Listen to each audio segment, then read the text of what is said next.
Yo, what is up, guys? Welcome back to another episode of In the Trenches. So today I have my first repeat guest on, no one other than my good buddy Anson Robbins. Anson Robbins bodybuilding on Instagram, on YouTube, I believe as well. So if Mhm. you look up both those things, you'll find him there. We'll probably, as always, probably collaborate this video, so you should be able to find his channel super easily off the back end of this video and go drop him a subscribe. He produces some really good content over there. I listen to almost every one of his podcasts he posts and his prep updates and stuff. So it's good content. So make sure to go check him out off the back end of this video. But today I wanted to have Anson back on the show because he is less than 4 weeks out from a show. I believe the last time I had on a show, he was maybe 11 or 12 weeks Yeah, out, I want to that say. that's about right. And I Maybe said at the 10. time we had to have him back on later in prep to talk about how prep has gone. So I'm going to give him the floor for a second just to maybe talk about like recently what's kind of been going on in prep. Maybe a little bit about how he's feeling, what his mindset's like for Okay. less than 4 weeks out from a show, because that can be a pretty loaded question less than 4 weeks out from a show, where somebody's mindset's at, where their emotions are at, and all those different things. Yeah, So so 3 weeks and exactly 3.5 weeks out tomorrow. So the first word that comes to my mind when you say, where is my mindset at right now, is just grateful. There is a sense of gratitude that I get to do this. This is not suffering. This is a choice that I get to make every single day when I wake up and I put my first foot on the floor, when I decide to follow my meal plan exactly to the gram. It's something that a lot of people take for granted. There are people out there right now who I was talking to a guy on Instagram today who he grew up very, very poor. And he told me a story of him having to literally eat ketchup packets. That's how poor they were. They had one box of cereal for the house to split between him and his mom. That's hunger. Eating 6 meals a day and an 7 meals a day for me on a training day and an intra, that's not being hungry. We got GLPs, we got fat burners, all these different things. So I'm just grateful to be able to do prep and to bodybuild every single day. I'm very, very happy and fulfilled. I'm not suffering. Like, it's honestly, this has been the easiest contest prep of my life. This has been the most fun that I've ever had contest prepping.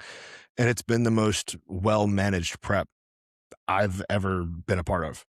So super grateful to Joe Percher, my coach, for making this prep that easy. And I do know that a lot of that is involved in my own execution and my attention to the detail as well. But it just makes all the world a difference when you have somebody in your corner that is actually paying attention to you and you can execute at that level. So and another thing too, as far as like the kind of the mindset, right?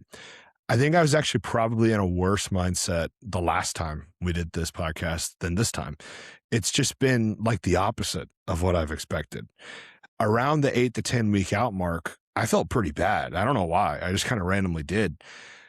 And ever since around like the 7, really like 5 and 4 weeks out, I got like this second wind about me. I don't know what it is. I don't know if maybe it's some of like the mitochondrial stuff we added in, like we added in around 5 amino around that time. We increased SLU, tren at 6 weeks, stuff like that. But overall, I just feel really good. And my wife even commented on the other day that my mood is better now at, under 4 weeks out than it was at the start of prep.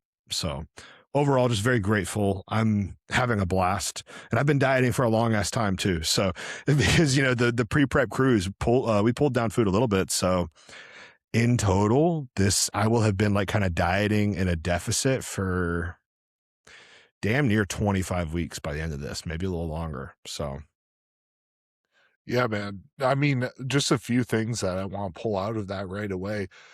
Having watched a lot of your prep series stuff, having watched a lot of your podcasts recently, you can really feel that gratitude when you talk about the process of bodybuilding. And I was telling, because I was in Tampa this weekend watching the Tampa Pro, and I was sitting with your coach, Joe Percher, watching the Tampa Pro. And we got on the topic of talking about you. And one of the things we were talking about was just that you have just like this almost excited, like childlike wonder with yeah, bodybuilding, and it makes like both of us were saying, it makes us so excited about Yeah. bodybuilding. And kind of when I look at my close friend group these days, that's something that I really value about a lot of people in my friend group is they have like a different quality about each of them that makes me love bodybuilding more. For like Ty, I would say it's because he's just so locked into bodybuilding that like there's no plan B for him. It's Yeah. Workhorse. bodybuilding, right? He's yeah, workhorse, exactly. For, Josh, it's just like the animalistic nature of the Yeah. way he approaches his training and just like all that stuff. He makes me want to train harder. Ty makes me Yeah. want to work harder. Josh makes me want to train harder. What Anson does is he makes me want to appreciate bodybuilding more, appreciate the decisions that I make every day, whether it be as a bodybuilder myself or as a coach. And that's something I've definitely like when I've kind of had a shit day, which I've had some of those in the past like month. I honestly have turned on one of your prep series episodes and just listened to you talk. And I get done with that episode and I'm like, I feel better Mm. about everything because I know, yes, I had a crappy day. Yes, something might not have gone my way, but tomorrow I get to eat a shitload of carbs, you know, take, some Humalog and go get a mind blowing pump Yeah. at the gym. And it's just fun. It's just fun. Bodybuilding is so fun. And so, yeah, man, I appreciate you for that. That's honestly been a super awesome part about having you in my circle is just how much positivity you bring to it. And what's interesting about that is you've said many times in the content you produce that you haven't always been a positive person. So what kind of has changed within you within this prep within the past like even off season whatever it is like kind of walk me through that like what's really changed for you in that aspect. I honestly, man, I really don't know what flipped that switch for me. I really don't. I almost want to say it's that thing that they say that your frontal lobe doesn't fully develop until you're like 25 because I turned 26 this year in June, so like a month ago or 2 months ago, something like that. I swear, man, at 25, it's just like the switch flipped. And I don't know what it is. And if I look back at it, I guess I can kind of microanalyze it and be like, okay, what happened around when I turned 25? I had that really, really bad experience with the last contest prep, Mhm. that coach, that whole rebound, everything. It was just an extremely stressful time in my life in all aspects. I think I've just kind of been subconsciously doing everything in my power because I'm all about controlling your controllables and not worrying about the things you can't control. I think I've just been subconsciously doing everything in my power to completely 180 away from that. And a big part of that is being positive. I've and this is really work in the background that I've been doing for over a decade now. But I think it's something like the progress bar you see on a loading screen for a video game. It's like it's just kind of slowly filling up. We're about 3/4 of the way there, and then around 25, it just that last quarter finally clicked in. Mhm.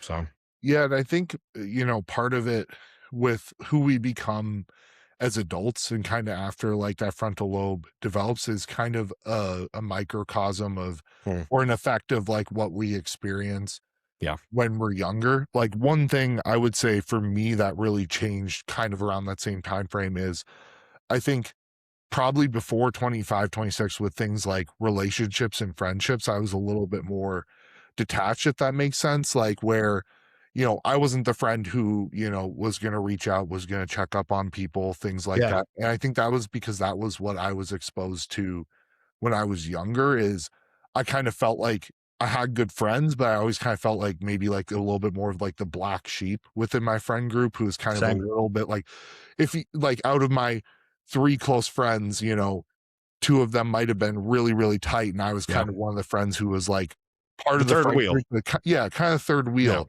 in a sense. same here, And so I think that's why I was exposed to when I was younger. So I kind of embraced that role and was just like, yeah, I'm just the guy who's part of the friend group, but kind of does his own thing most of the time. yeah. And then that kind of changed for me when I became like more of an adult was I was like, no, like I really want to like foster my relationships and really make them better.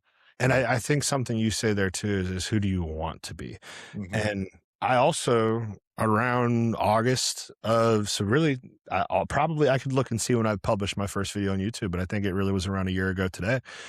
I when I started making content, it's like, okay, if you do this for long enough, the bodybuilding community is small. Eventually, some amount of people are going to see who you are. Mhm. If that's 20, if that's 200, whatever it ends up being, who do you want people to see you as? And who are you? Because I am at that young age to where, to a degree, you're still kind of figuring out who you are. And I would say I have found that quicker than most people do. But I really do think doing the content on YouTube has pushed me into that role of positivity because especially like a year ago, I want to say maybe even a little before that too, n- not to put them on blast, but to put them on blast because fuck them. Channels like Muscle Discord, people like Sean Ray and Bob Chick and all these very negative forces within the bodybuilding industry were very popular at this time. And I saw that and I thought, that is a cancer. We don't need that. I want to be the opposite of that. I want to be a positive force in my life and in the people that interact with me. I don't want people to watch a video that I put out there and think, man, this guy's negative. He has nothing of value to provide.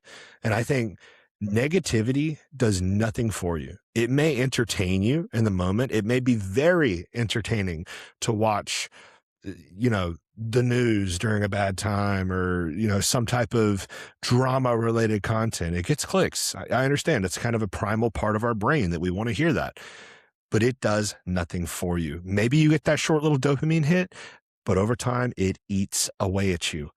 Positivity, on the other hand, not only can it still give you that dopamine hit, it can make you better. Yeah.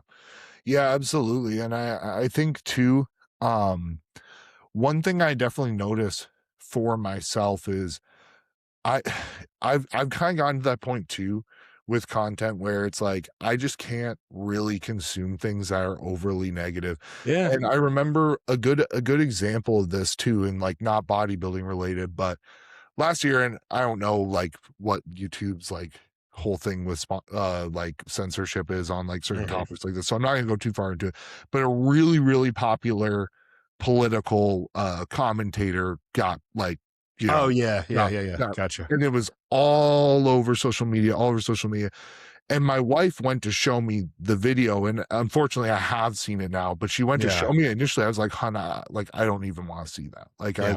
I don't even want to, like, view that, and I remember just, like, getting exhausted with, like, because I still had Twitter at the time, I don't anymore, Same. Yeah. but I just got exhausted because I was like, every time I went on it, it was just, like, only talking about this thing. It wasn't like it's like, obviously, you feel horrible for someone that happens to and their family and all that stuff, but Yeah. it was just, like, so negative that I think for me, that really was, like, a non-bodybuilding related thing that really made me go, like, "Okay, what I wanna consume is stuff that's positive, informational, like, adds to my life," and that's a really good thing about your channel too, is every time I watch your videos, like, it puts me in a good mood, and That's so I that's think big you're there. achieving that. What you just said about adds to your life, that's big. You are what you eat, you are what you consume, and that's not just food, it's the content that you watch. If I'm watching something, it is very, very rare that I'm watching mindless content, even in prep, and that's typically the time that a lot of people would do that. Like, I tried to get into, like, some Netflix shows or, this, that, and the third. I couldn't even do it, man. I gotta have something of value that I'm listening to or watching, and that's been podcasts for me. That's been, the One More Rep podcast. That's been the More Than Muscle podcast with Tom Schuster. That's been the Bros Meet Science and now the Engineered Muscle podcast. It's been all these things. And I just want to do that for people because I think about this stuff all day. It's what I'm intaking all day. So if I have opinions that people care about or want to hear or any value that I can give to people, that's what I want to do. I don't want to make mindless content. I don't want to watch mindless content. I just want to give something people that at the very least it's positive and they take that away from it. Maybe they learn something, maybe they don't, but positivity is absolutely the message that I'm trying to send with my content. Yeah, and I mean, I think that's probably made just this contest prep for you, especially down the stretch, so much easier, is Absolutely. just having a positive mindset, going out of your way to be positive too. I think a lot of people don't think that's Yes. a real thing, but if even if you're kind of faking it at first, intentionally being positive will eventually make you choose positivity Yes. over negativity. And, I think that that's a very real thing. I think that people have more control over their own emotions than they give themselves credit sometimes. That's something I've Absolutely. experienced definitely because, like, I tend to be a pretty anxious person, and Same. that's something I've really struggled with in my life at different times, and, probably one of the things that's helped the most with it lately is just recognizing that and making Mm, the decision to, like, "Hey, I can't fix this right now, so I'm not going to allow myself to spiral about it yeah, as much." Same thing goes for positivity, right? Not allowing yourself to absolutely. be negative. Absolutely. But as far as like, the other kind of things going on with contest prep, a big keynote has been not only the maintenance of, but the progression of strength for me within this contest prep. Mhm. I just had a push day today and I was pressing 3 plates for 6+ reps. Man, my last contest prep, I was down to, in both on the Smith, I was down to pressing a plate per side by 10 weeks out, and I'm under 4 weeks out. So that's been huge. It's been really cool to see. Um, as much as I hate it, a big part of that has been training 4 days a week for me. I am absolutely fucking itching to get back to 5 days a week of training, man. But Fridays are like torture. That's the hardest part of my prep. And again, I've talked about this before. It's such a blessing that the hardest thing I have is that I'm bored on a Friday because I don't get to train and I have to be at the gym all day. That's it. Yeah. Yeah, and there's so many different ways to manage fatigue down the stretch of a prep, but training is definitely one of the ones I see with clients the most, and, bringing people down to 4 days of training, that's something I'm definitely gonna have to try with more of my clients in prep because a lot of times, like, the any of my clients who have prepped with me will tell you their volumes and, like, numbers of sets, things like that look very different by Yeah. the end Yeah. of prep from where it starts, but you could look at that in, like, the distribution of things, like, I could think of, like, 3 clients offhand right now, 1 in prep, 2 that are done with prep now, that I probably coulda just redistributed that volume and brought them down to, like, 4 days of training, Yeah. and not that what we didn't do didn't work, but it's a very interesting thing to think about because now you're getting not only an extra day of rest, but Extra also, big like, day. from a dieting component, you don't need as much food on Yeah. those rest days as well, so you're getting another day where maybe you're getting more rest from the gym aspect of things, but you can also have lower food and maybe still progress the deficit Yeah. a little bit more. Um, So it's actually funny. It's funny because at first that was the case. I would lose more weight on my rest days. Now I lose way more weight on my training days mhm, just because the metabolic demand for food. Like I'll maybe lose a pound on a rest day. I can drop 2, 3 pounds after a good training day. yeah. What is your split currently on a 4-day training? So pull plus glutes at the start, push, rest, arms and delts, rest, legs, rest. Okay, So arms and delts ain't much. It's all pump work. So really it's kind of like 3 days of rest in a row before legs. So, and yeah, before that, it was 2 leg days a week. That was the big thing. Like, I think that's a big part of it too. Like if you're someone who has a really dominant set of wheels and you're only having to do 1 leg day a week, I don't think there are a ton of people out there like that, but let's say, they're out there. If you're doing 5 days a week and it's 1 leg day, that's probably pretty sustainable for most people. But for me, the way that I have to train in order to build what I built and to keep what I have and progress even further within contest prep, the intensity that I have to bring to each one of these sessions, it's just I ran myself. I was gonna run myself into the ground, and we got ahead of it because people might remember that at the start of contest prep, I was doing a rotating split where it was 4 days 1 week, 5 days the next week, 4 days, 5 days, 4 days, 5 days, and that was 3 on, 1 on, 2 off, 2 on, 1 off, and then it would go to basically the split that I'm doing now as the 4 day. I noticed around probably 10 weeks. I think I was 10 weeks out almost exactly, maybe 12, that I would do the 5 day split. I would train those 3 days in a row. And by the third, I would just be destroyed. mhm, And it would be like every other week. this would happen, because I'd kind of dig myself into a hole with the 5 day. I'd get out of it with the 4 day, and then maybe I'd be okay that one 5 day, go back to this 4 day, then the 5 day in, and I would be hurting by that third day. So I brought that up to Joe, and I was like, hey, should we do like a 2 on 1 off or a 4 day or something? And we ended up going with the set 4 day. And it's, as far as like, I have not had to reduce. See, I know you mentioned at the start there that, the volume kind of goes down a lot. I've not had to reduce my volume at all since Mhm. we switched to 4 day. Now, Yeah. mind you, we hacked off a fuck ton of volume when we did. I mean, we got rid of a whole leg day. But other than that, volume has stayed where it is. Yeah. Well, and one of the biggest things in contest prep, and I think you could attest to this. I think Joe would probably say a similar thing too, and something I found too is just maintaining training performance is one of your best metrics to make sure you're not losing muscle. I'd say it's So number one. I yeah, don't think there's anything better. no, no, no, there's probably not. No, yeah, it is training performance truly. And so even looking at like, I would say like if I'm assessing your physique from a standpoint of where it is, I would say, you're at this point relatively balanced in a lot of Mhm. areas. Like I would say like overall your goal is to be a super heavy eventually. It's to For grow sure. all over, but there's not like one body part on your physique that I'm like, oh, Anson needs to bring that up, like in No. regards to everything else. So doing kind of like almost a 4 day modified bro split from the standpoint of saying, "Hey, I'm getting a lot more recovery between these sessions to maintain training performance while dieting," makes perfect sense to Yeah. me because, if you're maintaining that training performance on those sets, you can go week to week and you say, "My hack squat hasn't gotten weaker, my leg press hasn't gotten weaker, my chest press has got," in fact, you've gotten stronger. They've all Y gotten stronger, especially Yeah, on legs and back, man. yeah, you've gotten stronger. Well, how could we say that you've lost muscle? Literally, you can't because the Yeah. contractile tissue still has to be able to move that load. Yeah. It's not going to get smaller if it's still meeting that demand or exceeding it. So, that's really cool. It definitely gives me a lot of thoughts about, what I might do in the future with clients too, when I'm seeing that same issue. If the person can mentally handle it, it's just the way to go, man. Like, on paper, it's perfect. You're hitting everything once a week, except arms and delts, hitting those twice a week. It's just perfect on paper.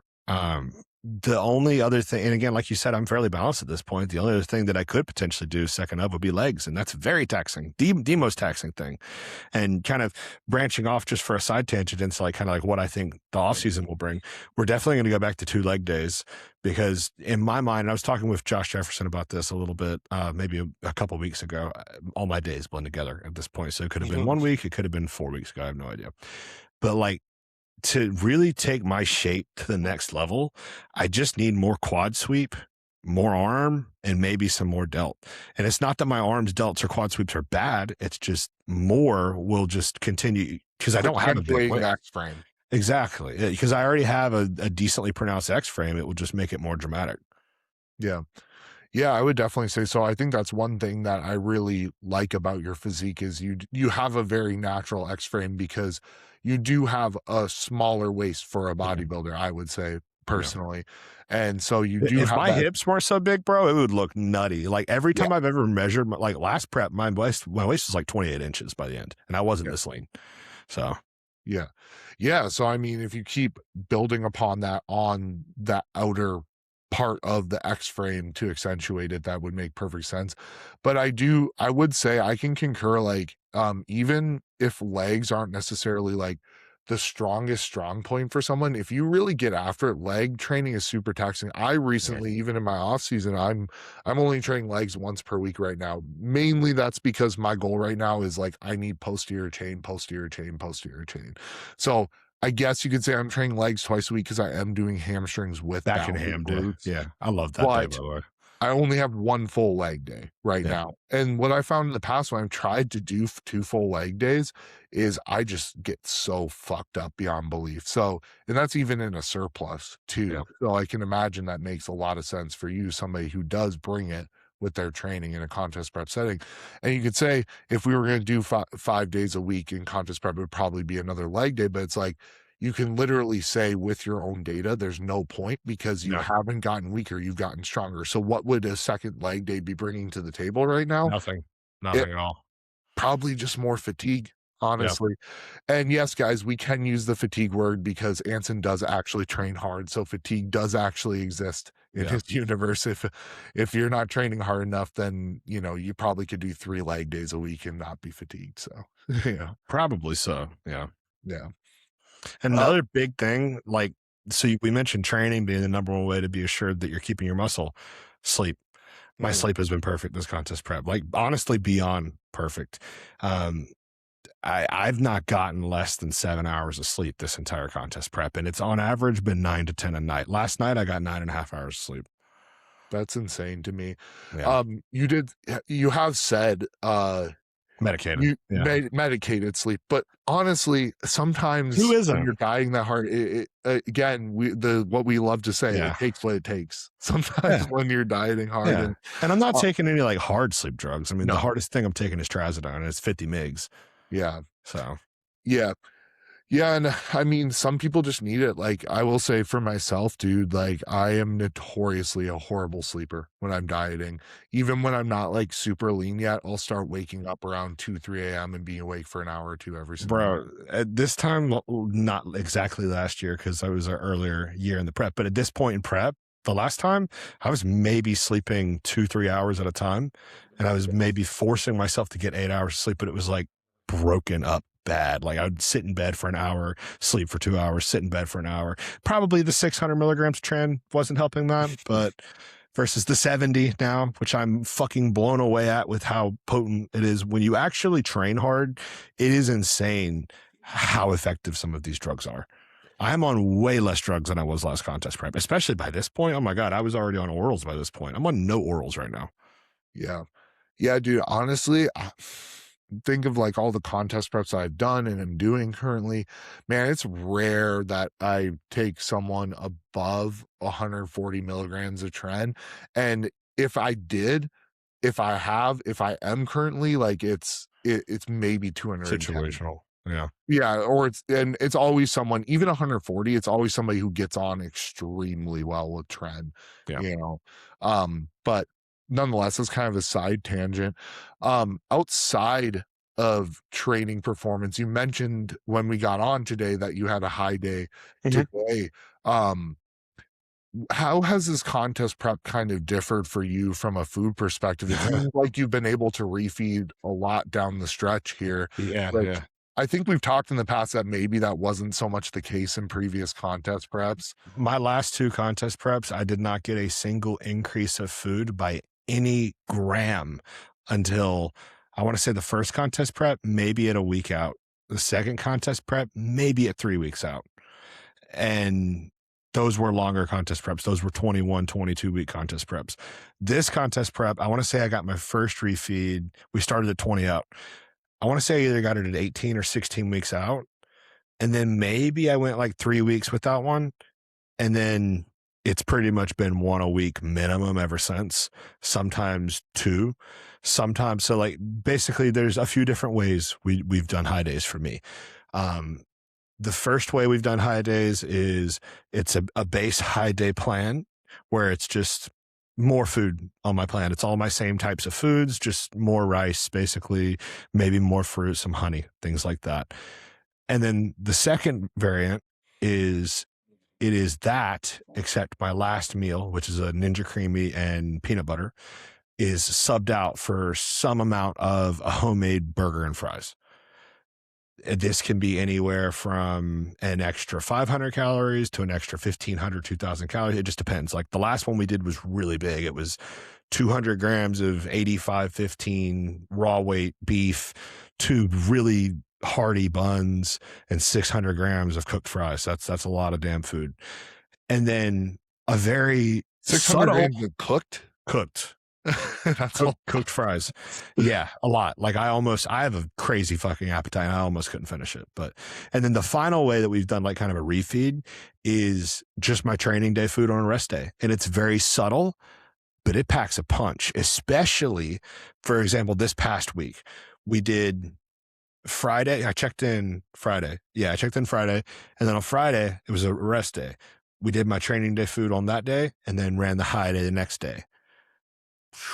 Crazy difference because being just a little bit, I didn't gain any weight. I didn't lose any weight. I just stayed the same weight. Going into that leg day, performance was night and day better. I added like 5 reps to every single top set of hack squats and leg press and everything. It was ridiculous. So that's the first way we had done that, where it was before the high day. And then a lot of times what we'll do is, for example, that high day I just listed with the 600 fries, I stayed the same weight the next day. So we just ran my training day food on the rest day because the following day was a rest day. And then that was enough to finally tip me over a bit and have me gain some weight, and then ran into my base diet. So those are kind of all the ways that we have refed. I've not done any like restaurant stuff except for my birthday. Joe did let me, I didn't even ask, but, we did a beach trip for my birthday, and I want to say this was June 8th. So however many weeks ago that was, I don't know. But it was enough where we had time to do this.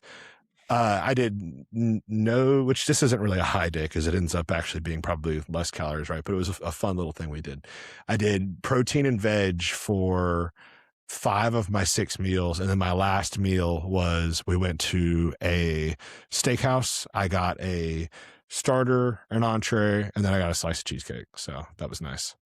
Yeah. Mind you though, that, or entree side and then cheesecake. That entree was a 16-ounce steak with a baked potato and then the cheesecake. So it wasn't exactly a ton of food. Probably just either equaled out or even really less food. But yeah, and he didn't tell me to do that. He told me to get whatever I wanted. That's what I wanted. So yeah, exactly. And I mean, it sometimes that early on in contest prep too, even just the mental side of things can be a big player there and a big reason to do something like that.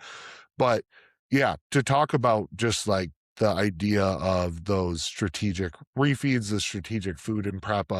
Fuad was saying this on a podcast I was listening to the other day. Interestingly enough, he was talking about believe it was like Eric Janicki and some situation there with like what he was doing in his contest prep. But he said like any idiot can just like linearly diet you and get you lean. A good coach can get you lean and also have you keep all your muscle.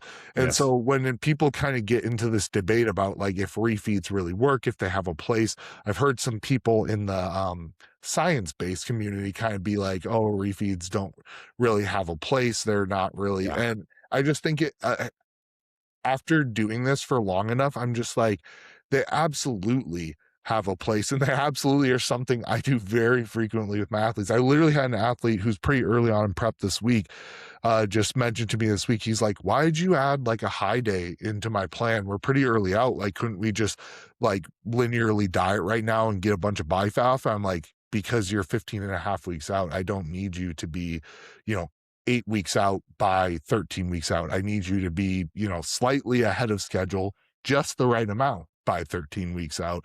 And with the way you're dropping, I don't want you to be dropping that fast, and you're dropping really heavily after leg days. So we're going to put in a high day on leg days. But anyway, I think you had something you wanted to say to that end.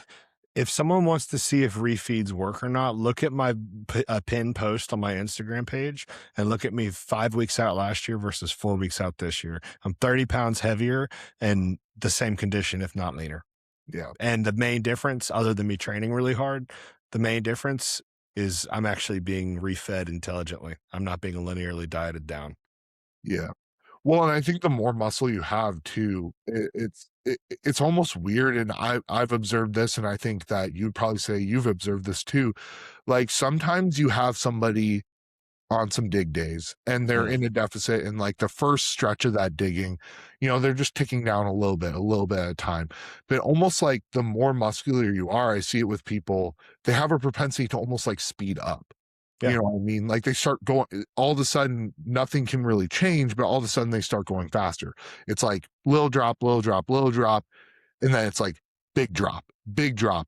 Hey coach, big drop. And I also had a really shit session today and felt really fatigued.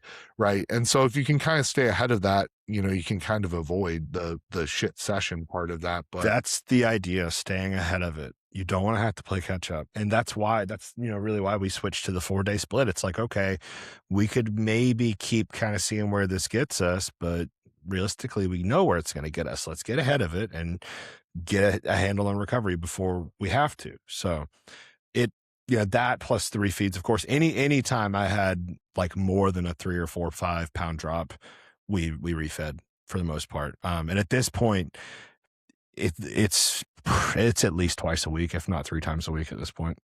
Yeah. Yeah, and you'll be peeled and people can't really say anything about it then at that point. And yeah, I don't think I've done a single contest prep that didn't involve some amount of refeeding, some amount of strategic you know, It playing with just that makes food amount. sense. Like, honestly, this old head approach of just throw nothing but, by the way, and as of tomorrow, I will be eating not entirely whitefish. I'll still have 1 chicken meal, but other than that, it'll be whitefish. And so 2 or 3 whey meals, 2 or 3 whitefish, and then 1 chicken breast meal. I've had lean beef in this entire prep, right? So Mhm. this old head approach of diet you on nothing but tilapia and green beans and have you do the stairs for 2 hours a day. I've done less than 30 minutes of cardio for the majority of this prep, less than 10,000 steps, or sorry, less than 12,000 steps the majority of this contest prep. This approach of you have to do a shit ton of cardio. You have to linearly diet down on nothing but whitefish and green beans, and you're not getting a refeed, and you're weak if you want a refeed. It's archaic.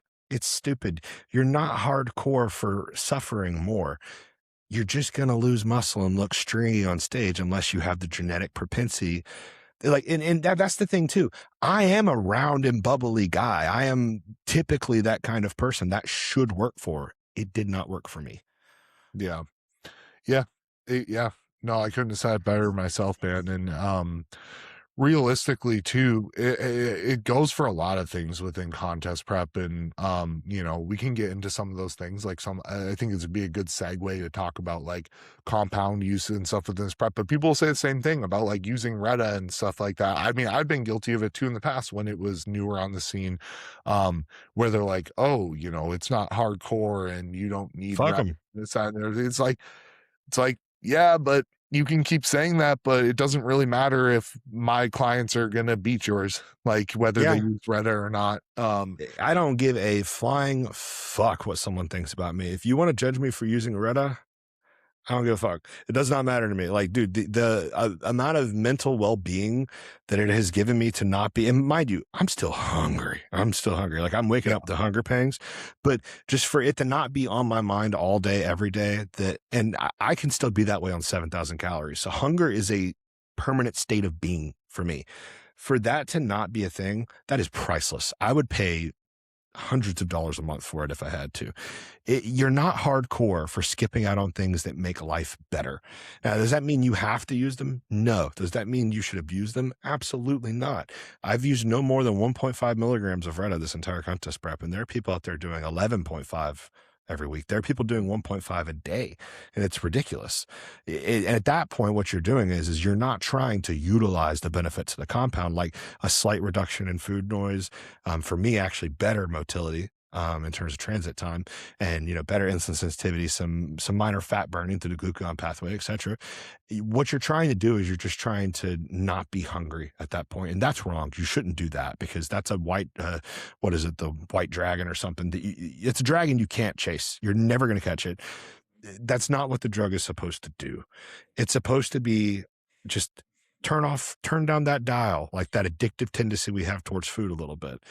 And at the end of the day, we're all trying to reduce hunger in some aspects. So I've heard people say, what do I need Retta for when I can just take 100 milligrams of Anadrol every day and crush my appetite that way?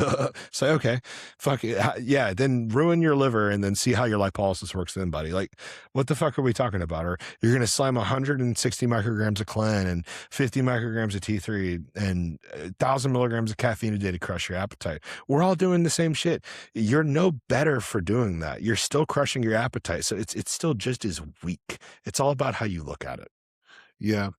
Well, and I mean, also too, what I always tell people when we get into the game of like what compounds are hardcore and what's not hardcore, This is this, that, that. I'm bodybuilding. like, dude, it's a no rules sport when it Yeah, comes to it's a PEDs. blood sport. You can use whatever you want. So if something makes contest prep slightly more enjoyable and makes honestly your fat loss slightly better, why would you not use that thing? And then also, like, I think too, like something not to get on the topic of Retta necessarily, because I want to keep talking about your contest prep, but there's been like some people who have really overblown the negatives and drawbacks Yeah, of Retta too. I've used Retta in a lot of contest preps. I have rarely seen somebody actually have like super potent digestive issues from a modest dose. I've yeah, rarely seen somebody be overstimulated where they can't sleep from a modest dose. I have rarely seen somebody actually not be able to peak even if I don't pull it out because I'm mm, not running 8 milligrams of Retta with them, a half yeah, a milligram or a milligram of Retta. You've seen it with your refeeds. You're still able to refeed. You're still able to get full, So I think just all this stuff has become really overblown for the sake of yes. having talking points. And remember that big refeed I was talking about, that where I had the 600 gram, like I've cooked fries, 85, 15 beef. Like that's a meal on paper that if your motility is being affected negatively, you're going to notice it. My Mhm. motility was better the next day. I Yep. shit like a racehorse. Like there was no problems, zero distension. I pulled a vacuum before bed. Yeah. Like, and then the next morning, my stomach was flat. Joe noted it on the podcast we did. Like, I'm sorry, but if you are a 65-year-old man who already has distension, skip hill, you're going to get worse effects from Retta. If you don't have a problem, it's not going to extenuate it. Like, what are the outlying factors? Do you already have an issue with controlling your waist? Okay, don't take 5 milligrams of Retta a week. Yeah. Yeah, for sure. And I mean, the reality is too is like, yeah, there's gonna be people who are outliers who don't respond well to a compound, whether it's like Retta, but at the same time, we just get so many people who are authorities in the space who don't respond well to a compound, and then they Yeah, go around telling everybody it's shit and they should never use it. Like yeah, I can think of a number of people who have had a poor experience with Retta, like Skip, like like John Jewett, and yeah, they definitely throw shade towards the use of the compound yeah, in prep and whatever it is. And the reality is like they might have just been the outlier who had really bad digestive issues from it, who had really poor, response and were super sympathetically driven and their heart rate went through the roof and stuff. They might just be the one person who's unlucky. So now they're creating a situation where they're gatekeeping a compound to yeah. other people who might really benefit from using it in prep. An example of someone who had a bad experience with it but doesn't do that, one of my co-hosts, Brad, he can't take 500 micrograms of Retta without just having the most horrendous Yeah. slow digestion. Like it messes him up bad. But guess what? He still has clients that uses it because not everybody is him. And he had a very outlier experience to it. So you can't just, it's very easy as a coach to write off something you've had a bad experience with. Yeah. I've had a bad experience with T3 in the past. In the past, 12 and a half, 25 micrograms, which mind you, there were a bunch of other shit I've already talked about in this that in that prep was wrong, ate away my muscle. I'm on 12.5 twice a day right now, and I'm still I've probably gained muscle since we added in. So like you can let these things color your experience in a dogmatic way, or you can continue to be open-minded and learn. Yeah. Yeah, like for example, I would say one compound that doesn't work super well for me in the off-season setting is Masteron, just because I can't run a lot of tests with it without, Yeah. running quite a bit of AI. I kind of need something like maybe a little bit of EQ or something that's also going to take a little bit off that Yeah. burn. Otherwise, I'm going to be taking a milligram of ADEX every single day, you know, because I'm a high aromatizer. Yeah. But that being said, next time I prep, am I absolutely going to use Masteron? Yeah. Yeah. Yeah. Yeah. Do I use it with clients in the off season that respond well with it, that maybe don't have an issue running a lot higher tests or running other compounds in conjugation with it? Yeah, of course. But I just because I personally can't really use it as like my primary anabolic outside test without running more AI than I want to run, doesn't mean that it's a compound that I should take off the table for my other clients. A lot of people have an issue where they pick a drug like it's their fucking starting Pokemon. They pick a fucking drug and it's their entire personality, and it's ridiculous. Yeah. These drugs are not these camps. These are not your personality. They are tools with individual case uses. I love high test. I think every cycle I run should start at a gamma test. Guess what I'm doing right now? My Masteron is higher than my test. I'm on 900 Masteron and 700 test. But guess why? Because there's a specific case use for that, and I fall into that case use. You have someone who stays full. Like I've been flat. I've not really been flat this whole contest prep. I stay pretty round and full. But what does that also come with? I'm a bit more watery. I need more detail. I need to be drier. Lowering the test, increasing the Masteron is going to have this effect. So that is the case use where the Masteron needs to be higher in the test. Now, in an off season, am I going to do that? Fuck no. But in this specific context, it works, and it works great. I've noticed my physique just get sharper and sharper and sharper and sharper every single day since we've made that change. Yeah, and I mean, to go back to the conversation of like prep compounds like Retta, stuff like that, you can make that same argument for somebody who with Retta. Like maybe they are like someone like, and the only reason I'm using John as an example is I just know he was somebody who had a poor experience with Yeah. Retta and kind of spoke about that. Maybe when he tried to use it in the off season to manage lipids, it didn't work for him because he also is taking a lot of GH. He's also Right. pushing food, all these other things. His heart rate kind of goes up a lot. You know, androgen load's also really high. Maybe he could revisit it in contest prep when he's lighter, Yeah. when he's, you know, not, you know, pushing growth hormone, Yeah. plus, Side. well, like, Yeah. sorry, I guess not pushing growth hormone, but we all know more water Right. retention is going to bring more Yes. strain on the heart, things like that. A And side maybe he tangent could with the get away. Retta heart thing. I notice with almost everyone, if you just ride it out, that goes away. Your body eventually adjusts. My Yeah. resting heart rate now. Last prep, I actually had a problem with my resting heart rate, which is not like a problem. It was getting towards like 100, 110 resting Yeah. towards the end of last contest prep. Right now, I want to say my average resting heart rate is like between 60 and 70. Yeah. Which is pretty So, good for being on Clen, being bro, on, I've never seen my resting heart rate that low ever, and yeah. I'm on 100 micrograms of clean. Yeah. So, Yeah. Yeah, exactly. And so my point is just to say that like what the thing that you brought up there, that just because something doesn't work or you wouldn't use it in a certain situation doesn't mean it can't be used in another context as well. So exactly. again, if like he revisited in contest prep, maybe it doesn't give him the same like issues with that resting heart rate because the context of its use is different.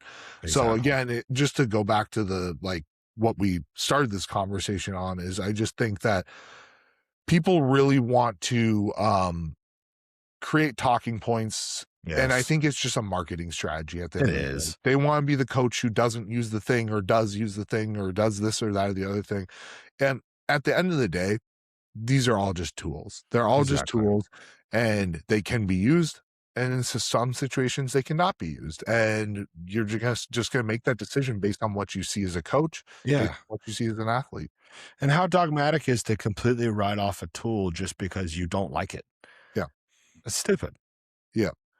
Yeah. Yeah. I mean, we could go down that whole rabbit hole too into like other aspects of like Yeah. the PED approaches and stuff like that with, you know, how AIs went through their demonization period and all that different Yeah. stuff. But yeah, man, no, I've really enjoyed like getting this prep update for you. I really think like the first part of this episode, like if anybody like if you are somebody who you know you could use a bit of a mindset shift, I think listening to the first part of this episode is probably one of Absolutely. the most important things that you can do for yourself. Because something Anson said at the beginning of this episode, I think is really important. This is something I remind myself all the time, something I remind clients whenever I feel like somebody's, you know, maybe kind of borderlining on complaining about things that are just part of bodybuilding. I always remind them, I always remind myself, we are choosing to do this. We are Yes. actively choosing to engage in these behaviors that are bodybuilding. So I think that's something to remember. And then also, you know, obviously the stuff about positivity. But We did Absolutely. get a few questions, Okay, contest prep related that I just wanted to hit quick to make sure that we did let's for do it. people that asked.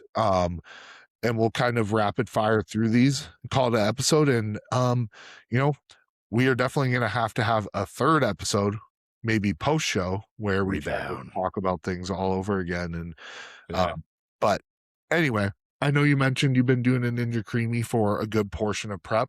yeah. Best Ninja Creamy The concoction. entire prep. There is no concoction because if you're an actual bodybuilder, you're doing water and whey, nothing else. Yeah. Yeah. I especially think too, like, you can get a little bit crazy with like the No, xanthan gum and all this different no, stuff. And like absolutely realistically, not. like No. the Ninja Creamy does a pretty freaking good It job. doesn't need it. Like, Yeah. if you are not satisfied with putting 70 grams of farm fed whey and then 400 milliliters of water in a shaker cup, shaking it, pouring it in a container, letting it freeze for 24 hours, let it sit for 10 minutes, put it on light ice cream, run it through, boom. If you're not satisfied with that, you got more fucking problems in your life because that shit is phenomenal. Well, and sometimes too, like for that last meal, if it's like with a creamier stuff too, I'll have like added fats in that meal Yeah, too. I get a little nut You butter throw with a it. freaking nut butter in there and hit the respin on that thing, it's gas. Yeah. It doesn't need anything else. Yeah, no, no, all chasing that rabbit is going to do for you is end you up with digestive issues. And I've had clients that do that, and I encourage them not to. As long as it has no calories, I'm okay with it. But if it becomes a problem, we're ripping that shit. Yeah. Yeah. And I'm not going to go as far as like in an off season setting to Oh like yeah, off tell season, a do whatever client you want not with to it. use Yeah, the no, no. xanthan gum and this, that, and the other thing.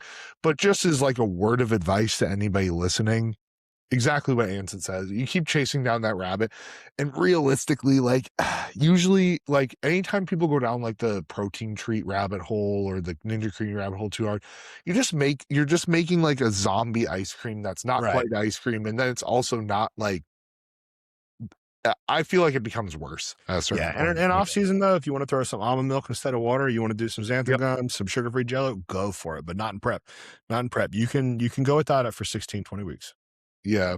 Yeah, and it's not to say those things are like quote unquote bad for you, but you know, It's you can unnecessary. definitely mess with your digestion with Yeah. some of those things for sure. You know, and people are realistically probably drinking like diet sodas, things like that too. You want to be careful with how far you're going to take Yeah. that in the diet Just and don't things. abuse anything. Yep. Um, do you like to pull food at the hard at the start of prep and cruise in the end or a linear diet? Um, I'll just say off the bat, like I always am a big fan of like start of prep, start of like a crusades if we're pulling food down. I always pull hard off the front end, especially if you Yeah. have a lot of food to pull from. What about you? Yeah, I mean, that's just what makes sense. It's obviously gonna be person dependent, right? Like my guy Josh, who's currently a couple days out, I don't even I don't even think we had him below 6,000 calories, which mind you, we pulled it a little bit. He was eating a lot. I don't think we had him below 6,000. And that was a case where we just kind of linearly dieted, and he started a 16-week contest prep. I don't think I gave him a refeed until maybe 10 weeks out. But here's the thing. Once I gave him a refeed, it was like stoking that gas, and he got one.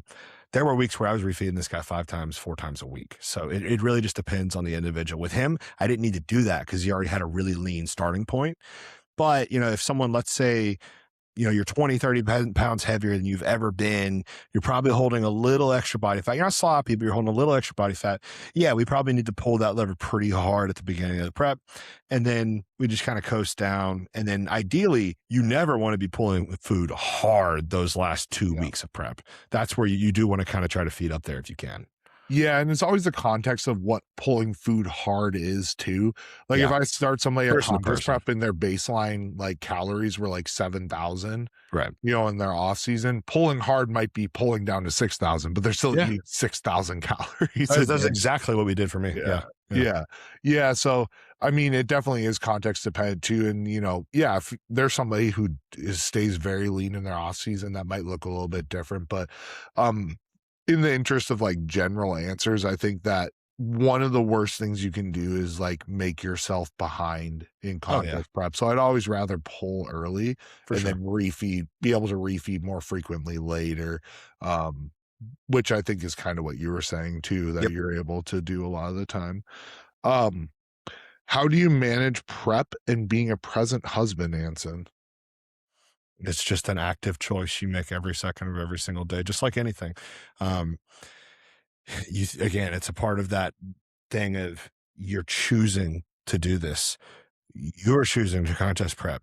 She is not. She's in the kitchen right now, probably cooking pancakes for dinner. It doesn't bother me because she's not prepping. I am prepping. We're a team, like for example, she went to the grocery store for me today and got me some spring mix that I'm going to have in my next meal, but say in that part, she's a part of my contest prep, but she is not contest prepping herself. So what she wants to do with her diet, like having bad food around me, I don't care because I'm choosing to eat how I eat. She's choosing to eat how she eats. And then if I feel tired or run down or whatever, which to be honest with you, I've not had too many of those days, this prep, I just communicate,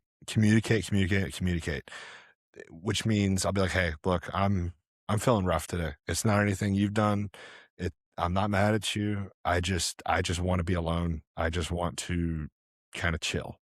That's something you got to communicate. And almost always they're going to understand that. Now, if you're having to do that every single day, something's wrong. But every once in a blue moon, if you say, hey, I need some alone time today. It is what it is. And a really good partner too makes that very easy because what's going to happen is they're going to do that before you even have to ask. And that's what she's really good at is if she knows that I need a little space, she'll give it to me. If she knows that I need a little comfort, she'll give it to me. It's so a lot of it about being a present husband is just having a good relationship before prep even starts and the person knowing you. Yeah. Yeah, I couldn't agree more, man. And that goes for every aspect of bodybuilding, right? For Is that sure.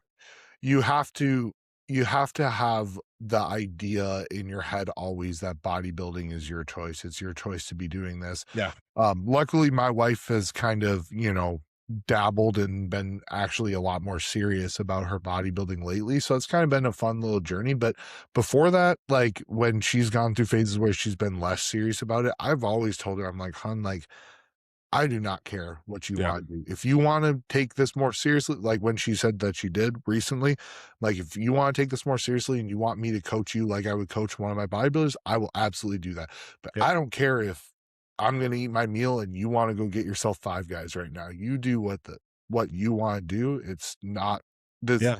only do this if you want to do this. You know what Right. I mean?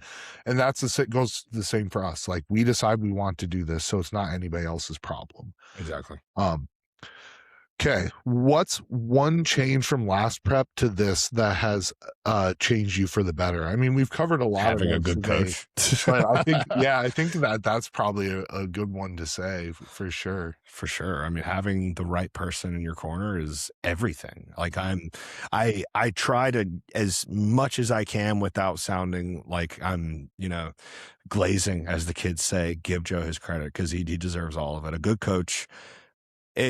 Not everybody needs a coach, right? Like there are people out there like Joe coaches himself, for example.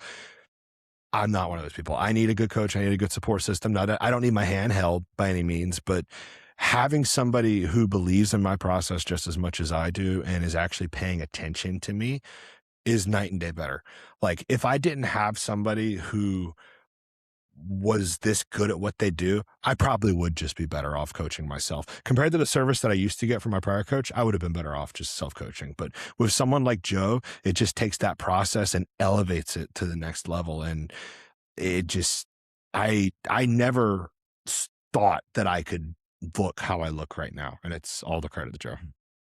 Yeah, in Joe we trust. In Joe we Yep. trust. And, you know, um, I think a lot of people too, you know, don't really realize how important one aspect of you said that in there is like the actual investment of your Yes. coach in you as an athlete. There are a lot of coaches you can go to out there. There are a lot of people you can hire. But I think what you should be looking for is not only somebody who's knowledgeable, but somebody who, you know, really is I don't wanna say available to you because, like, people are busy, like, Joe's Yeah. a busy guy, but the difference between Joe being a busy guy and other people being a busy person, and something that I really look up to him and try to embody with the way I approach it too, is, like, he makes you feel like that no matter how busy he is, there's always time. Exactly. for you. And that's something that you're just not going to get everywhere in Yeah. this game. And so no, dude, that's absolutely 100%. And But it's something that I've really done my hardest work to emulate with the few clients that I have is I told them today, because there were a few talking in the Discord. I was like, look, there is no too small feedback. There is no stupid questions. Like I am truly here. If I'm not asleep, I'm going to answer you because I care. I try the best that I can to be fully invested into my clients as much as they are into their own process. I got my train of thought interrupted by my alarm there. So yeah, no, 100%, man. And, my wife will give me shit sometimes because I'll be like sitting on the couch at like 7 p.m. answering same. WhatsApp messages. And it's like, and I remind her sometimes, I'm like, hey, like, it's a commercial right now or whatever. I'm just doing it's, if I didn't want to do it, I wouldn't do it. Right. But Right. it's because I genuinely just love Sure. this and I care. And so I'm going like that. I don't think I'm ever going to be able to be the person who can fully do the like, fully ever shut it down. And I think that that's okay. And I think that a lot of people like yourself, like Joe, are also similar in that way too, is like, we just love this so much that there's not a reason for us to need to shut it down because we love that we get the opportunity Yes. to do this. But anyway, man, I think we're gonna call her there. That was the Sure. last question. Perfect timing. That's that is a banger episode. I think people are really gonna appreciate this one. We covered obviously where to finance at the beginning, but again, if you made it to the last 5 minutes, drop the last 5 minute crew comment down below. If you're listening while you're doing cardio, drop the fasted cardio crew comment down below. But if you're looking to find Anson Robbins Bodybuilding on Instagram, Anson Robbins Bodybuilding on YouTube. But for us guys, that is going to be an episode. We're definitely gonna have Anson back on. Obviously, you can also find him on his channel and also find him on Iron Bros on this channel as well. But without any further ado, any last thoughts, Anson? Are you ready to get out of here? I'm ready to eat. All right, let's go get this guy some food. All right, guys, peace out.